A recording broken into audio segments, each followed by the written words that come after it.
Man, the NFL did it again with the AFC North last week in the final game of the season, and then this week with the NFC North. We had a banger, probably the most fierce rifle in professional sports, the Bears and Packers on prime time Saturday night. And Prime Video has the NFL on Thursday night. But they got this playoff game between the Bears and the Packers, and it could have been anything. After seeing Caleb Williams play erratic, this probably could have been, a game that really wasn't competitive. But we seen the Bears all year be the cardiac Bears. They'd be down by 10, down by 13. And all of a sudden, Caleb Williams makes something happen. And the story about the Chicago Bears is amazing. Like Ben Johnson comes over as the offensive coordinator from the Detroit Lions. You know about that potent offense with St. Brown, Jared Goff, Jameer Gibbs, Sam Laporta, David Montgomery. That offense is probably the best offense in the NFL. He comes to Chicago and fixes Caleb Williams immediately when we thought it was going to be a 1 or 2 year, transition, a work in progress because how well Caleb Williams played. Now, Caleb Williams, he's been amazing with Roma Dunze, Zacchaeus. He has him catching balls. You also got Cole Kmet with a kind of a resurgence, and DJ Brown. DJ Moore. I'm sorry, DJ Moore has been clutch. Like we probably forgot about him last year and this year because Roma Dunze was the main target, but in the clutch, DJ Moore has been coming through. But the Packers looked like they was going to run away with it, sort of like what they did at the end of the season. Like uh, Jordan Love was on point. He was in sync with his receivers, whether it was Jaden Reed. Watson had a big touchdown early. He was injured. We didn't know if we was getting him back. Then the rookie Golden came up with some huge plays during the clutch. But the Bears kept walking them down. I don't know, as a head coach, Matt LaFleur, I can't see how you can let your team get walked down 21-6 in the playoffs when the Bears just did something like that, a few weeks ago to solidify their um second seed ranking in the NFL playoffs. So like how can you let the same thing happen twice in such few weeks? It is crazy. But one thing about Caleb Williams and the Chicago Bears, they're Super Bowl contenders because that team believes in Caleb Williams, whether it's the running back, the tight end, or the receivers. And Rome Adunze, who was a major factor last year for Caleb Williams, is just now getting back. They didn't even get that, you know, chemistry together yet. But with a week extra, with a week of practice, another week of practice, you got another weapon to worry about. And that's bad news, whoever goes in there to play Chicago. So Caleb Williams, like he did it again. What can I say? Like he the Bears struggled to get anything in the red zone. But the first two quarters, even in the third quarter, they were like failing fourth down conversions. They were settling for a field goal. Now Ben Johnson after they stopped the Packers a few times, Ben Johnson was like, okay, let's kick field goals. Let's get some points on the board. And those little points on the board gave the Bears the spark they needed to come back and win. And this defense gets takeaways. Like you see the Denver Broncos defense, they're good, but they get a lot of sacks, but they don't get a lot of takeaways. The Bears, they don't get as many sacks as the Broncos and Texans, but they get takeaways. And those takeaways keep you in the game. So now Caleb Williams, not only has he advanced to the second round in the playoffs in his second year, they got a chance to play two more games and get into the Super Bowl. And they're legit. I mean, you just seen Philadelphia eliminated. You got Seattle, you got the Rams, you got the 49ers still in the fold. I think the Bears can beat all of them teams on the road or at home. So shout out to Ben Johnson. And it was funny because Matt LaFleur tried to shake Ben Johnson's hand at the end, and Ben Johnson was like, F you, and just went about his business, which is crazy because they probably got bad blood from Ben Johnson's time with Detroit. Because before this year, the Bears wasn't even competitive. So it was just the Packers, Lions, in Minnesota, in the NFC North that was competitive. The Bears was always bottom feeders. Now Ben Johnson is feeling himself. He got the Bears advancing to the playoffs, and they won the North. So I don't know what was the heat, but that totally looked unprofessional what Ben Johnson did when he went to shake LaFleur's hands. He was like, "F you, bro." But shout out to the Chicago Bears, man. They walked them down, and Caleb Williams is a real deal. And the Bears are serious Super Bowl contenders. In the pocket. Open. Caught. Reed. Touchdown. Jaden Reed. Extra pressure. Pass throw. Dobbs makes a tremendous catch. Dobbs is...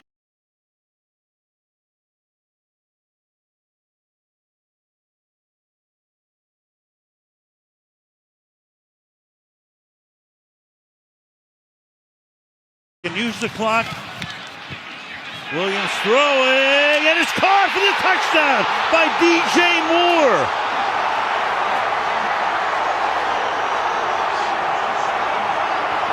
Forget about the clock, just Duval. The Jacksonville Jaguars was back in the playoffs, and they had to go against a force multiplier. And the force multiplier is someone that makes the whole team better, and that's Josh Allen. I said this show on a couple of weeks on this show that I did not want to see Josh Allen in the playoffs because they were a wild card, and Josh Allen is hungry. He's been in the playoff picture with Mahomes and Lamar Jackson for the last 5 years and couldn't get past Mahomes. He's never won a playoff game on the road. So the media is saying, "Oh, Josh Allen's chances now. If he doesn't win a Super Bowl now, he'll be looked at strange. He wouldn't be looked at as a great player that he is now, because it's no excuses. It's no Lamar Jackson or Patrick Mahomes. People, especially Patrick Mahomes, he couldn't get past Patrick Mahomes, but." They go against Jacksonville Jaguars, the hottest team in the NFL coming into the playoffs. They were on like the 7, 8 game win streak, ended the Denver Broncos 11 game win streak at Mile High. So this game started off just like, you know, the last game. Like Jacksonville was on point. They end up going up 7-3. It looked like they were going to win the game. The Bills were turning the ball over on special teams, but then Josh Allen just put the weight on his shoulders. If you look at the Buffalo Bills roster, their receiving core, Gabe Davis, he went out with an injury. Then you got Shakur. Then you have Brandon Cooks, who's like a journeyman, and you got Keon Coleman, who's a second year man out of Florida State. Even James Cook, he even makes James Cook better. James Cook, when he first came out of college, wasn't even a starting running back. He shared carries with Latavius Murray, if I'm not mistaken. Josh Allen made him a every down back, a 25 to 30 carry a game back, which is crazy. Josh Allen is making the Buffalo Bills who they are on his own. He's like Superman with the Justice League, bro. He's bringing those players up to a level that they wouldn't be without Josh Allen. You can give Josh Allen the MVP every game. Like his 2 touchdown scores was just him bullying his way to the end zone from like 2 yards out. Like, okay, this is what I'm doing. Try to stop it. And Jacksonville couldn't stop it. And then the throws he made towards the end of the game to Keon Coleman, to Shakur, the touchdown to Kincaid, the dimes he was dropping down the sideline to the second string tight end, Dawson Knox. I mean, me watching that game was like, this is why I fear Josh Allen. And what did we get? The Broncos get Josh Allen next week in Denver. But I'm a Broncos fan, so if we can beat Josh Allen, we're Super Bowl contenders. That's all I gotta say. We Super Bowl contenders for real. If we lose to Josh Allen and get put out in the first round, we probably 1 or 2 years away. Last year we went into Buffalo and got blown out in the wild card round against the Buffalo Bills. So this year, are we a better team or we're a similar team to last year? Now, key players out for the Broncos are, J.K. Dobbins. I mean, it was some hint that he might come back before the playoffs, but not the divisional round. Brandon Jones is injured. That's gonna be PJ Locke might even be injured. But Denver, on paper, our defense matches up well with with with the Buffalo Bills. The Buffalo Bills offensive line is not the best. We got a great pass rush.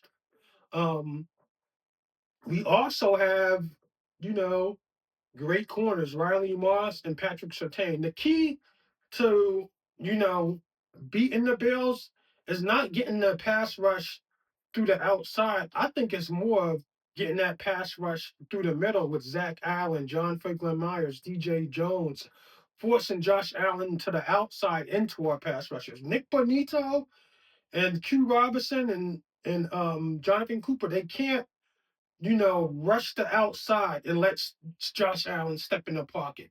You see what I'm saying? And you'll see Buffalo Bills linemen will try to push the pass rush outside to make it look like we're getting into Josh Allen, and Josh Allen steps up in that pocket and bursts for like a 20 or 30-yard gain, even 50-yard gain, because we've seen Josh Allen do that. But Josh Allen, it didn't look too good against Jacksonville, but he put the team on his back and won his first road playoff game. And like I said, when you win your first Super Bowl, you might not do it in the easiest way, like have home field advantage. You might have to go on the road to win a few games. And then once you get in that Super Bowl, it's your chance to shine. And that's what happened to John Elway. That's what happened to Joe Flacco. That's what happened to Trent Dilfer. It been Eli Manning. He had to win playoff games on the road to get both of his Super Bowls. Two is at the 50. That would match his career long as 68-yard attempt. Ball's intercepted. The game is over as Cole Bishop gets it off the rebound. Tre'Davious White. Bang, bang, Niner gang. Bang, bang, Niner gang. They went into Philadelphia and knocked off the defending Super Bowl champions. And I'm not going to get into, the frustrating scene it was to see AJ Brown and Nick Sirianni argue with each other on the sideline. Nick Sirianni ran him down on the sideline. And this is just indicative of what a toxic player that AJ Brown was. He was so selfish in the regular season about him not getting the ball. And it seemed like every time he had a big game, they lost or barely won. So we got to give credit to where credit was due. The 49ers continue to win with a myriad of injuries. Their top tight end and personality, George Kittle, ends up getting hurt, doesn't even finish the game. It's still clockwork to Brock Purdy, Demarcus Robinson. I don't know where he came from. Ricky Pearsall is gone. We would have thought it would have been number 15 that would be catching the most balls, but Demarcus Robinson came out of nowhere and had a huge game. And Christian McCaffrey, that's the fantasy king right there. That man had a receiving touchdown, a rushing touchdown. He had 100 receptions again this year and 1,000 yards rushing. Like, he's like the Josh Allen of running backs. He's a force multiplier. And Brock Purdy, Mr. Irrelevant, seventh round draft pick, he was the best quarterback on a team that had 2 first-round draft picks already. So his story is already amazing. So I don't want to hear none of Colin Cowherd's BS that Brock Purdy isn't the guy, because Brock Purdy is the guy. If the San Francisco 49ers, he already took them to the Super Bowl already. So 49ers have so many injuries and so many people not there. Fred Warner is out. The 2 starting cornerbacks were out. Ricky Pearsall is out. Brandon Ayuk, your top receiver, wasn't even in the on the roster for the whole season. They just said you're toxic. We're not gonna have an AJ Brown in our locker room like the Philadelphia Eagles. You can stay where you at, Brandon Ayuk. And look where they at. They're in the divisional. And I feel like it's hard to repeat as Super Bowl champions, but the Eagles start playing well towards the end of the season. And it's like, okay, these guys can really, make it and try to repeat as Super Bowl champions. But the thing is about Philadelphia, people, I mean, they saw the 49ers too much. They play the 49ers too much, whether it's in the playoffs or in it's a regular season. We always have matchups with Jalen Hurts versus the 49ers. And with Robert Saleh coming back to the defensive fold, being that great defensive coordinator he is, he was a head coach for a weak Jets team. Maybe he gets a head coaching call. Maybe he's a head coach candidate for the Baltimore Ravens because Robert Saleh did amazing things with the defense for San Francisco. And like I said before, something was up with Philadelphia, man. I mean, Saquon Barkley, I mean, teams adjusted on him. They were not going to let him get almost 2,000 yards this year. And the result was Jalen Hurts not having great games all season. People like to say Jalen Hurts is not a top 10 quarterback. He's not this, he's not this. And yesterday might have proved it. Now, if you get Jalen Hurts in a Super Bowl situation where he has all that talent around him, he could play good, but can he put together a whole season? And the Jalen Hurts distractors or the Jalen Hurts haters got exactly what they wanted. You know, him not being able to overcome an injury prone 49ers defense or him not being able to phase out AJ Brown's toxic behavior. And AJ Brown, maybe he is a bad fit to Philadelphia. I mean, Denver, they got an aging receiver in Cortland Sutton. Do you bring AJ Brown to Denver and let him be on the other side of Cortland Sutton? And when Cortland Sutton retires or gets too old in 2 or 3 more years, you have Troy Franklin, AJ Brown. You're not going to be able to keep Pat Bryant, LaJordan Humphrey, and Marvin Mims. You can't keep all those guys. So you might lose a Pat Bryant or Troy Franklin or Marvin Mims. And I'm starting to think it's going to be Marvin Mims. So do you bring an A.J. Brown in if you're Denver? I know a lot of teams will want to sign A.J. Brown to the Denver to anybody. I mean any team. But I'm surprised that the Eagles lost in the first round. Like I pretty much thought they would beat San Francisco and probably lose in like the divisional. But like I said, Philadelphia has been toxic all season, and the person that's going to be the scapegoat is AJ Brown. He definitely has to go. If they bring him back next year, that is a bad sign of a weak franchise because you can get another receiver. Devontae Adams, and with the resurgence of Goddard being a touchdown red zone threat, I think you can actually get rid of A.J. Brown. But shout out to the Niners, bro. Bang, bang, Niner gang. Like, they're really doing it big. And, you know, it'll be interesting to see their next matchup in the playoffs. Like, if they can take it to the next step and go to the Super Bowl. If Brock Purdy takes this team to another Super Bowl, that would be 2 Super Bowls as appearances as the 49ers quarterback. He's edged in stone as an elite quarterback if he does this. And I wouldn't trust Sam Darnold. Sam Darnold got to show me. I know all defenses might think they can go in there and beat Sam Darnold. All defensive coordinators probably saying, oh, Sam Darnold's going to be Sam Darnold again. I guarantee it. But yeah, shout out to 49ers and the Eagles. They have some questions. You know, do you want to bring back A.J. Brown? Do you want to trade A.J. Brown? Do you want to look for his replacement in the NFL draft? If you have a first round pick, do you get the best receiver available? I know Denver's going to probably try to get the best receiver available. So we have to see, but the 49ers are doing amazing things.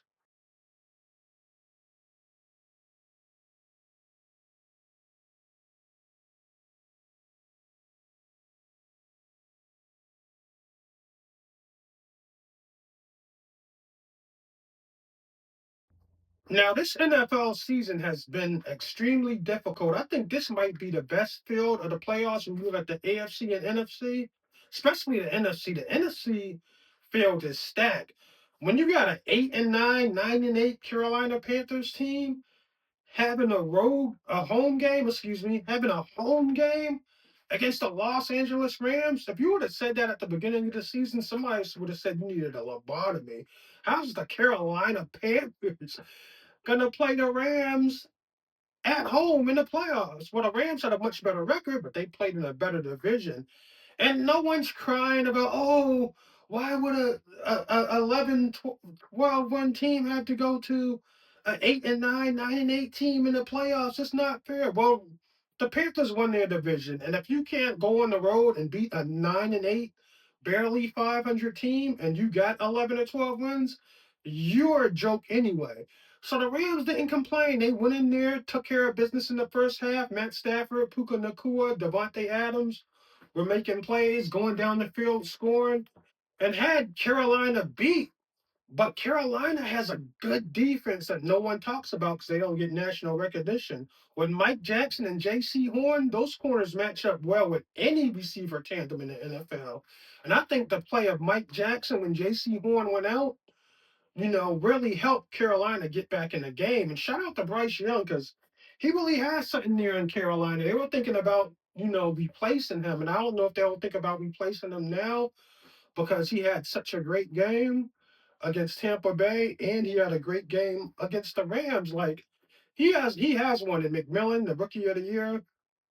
Like that guy is a beast. Like he really made some big plays in the secondary. Then you had Chuba Hubbard that got resurrected. He was hurt, came back down the clutch. They went to him more than Rico Dowdle. And now Rico Dowdle was saying he might want to go somewhere else because they started giving Chuba Hubbard the ball down the stretch. And it worked. He had 2 touchdowns. You see what I'm saying?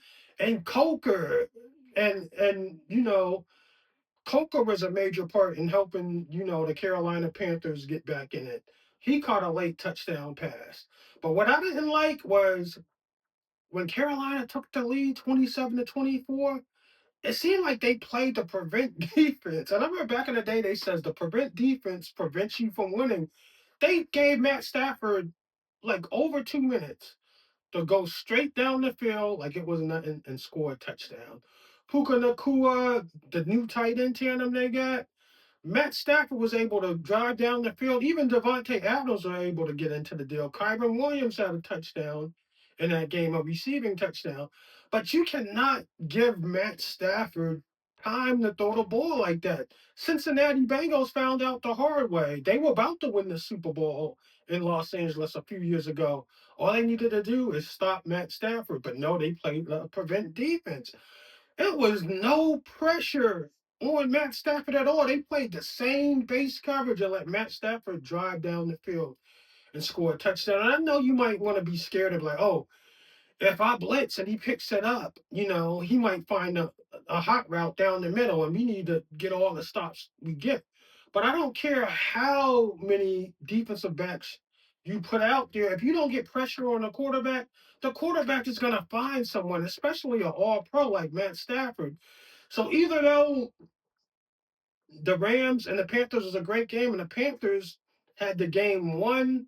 They made the critical mistake that so many coaches do, and defensive coordinators. They play a prevent defense, and they don't know until it's too late and the game's over or you're down and you need to come back until you're like, damn, I wish I had that one back. I would have blitzed more because they got to Matt Stafford. If you can get to Matt Stafford in the second quarter with a blitz, you can get to Matt Stafford in the fourth quarter with a blitz.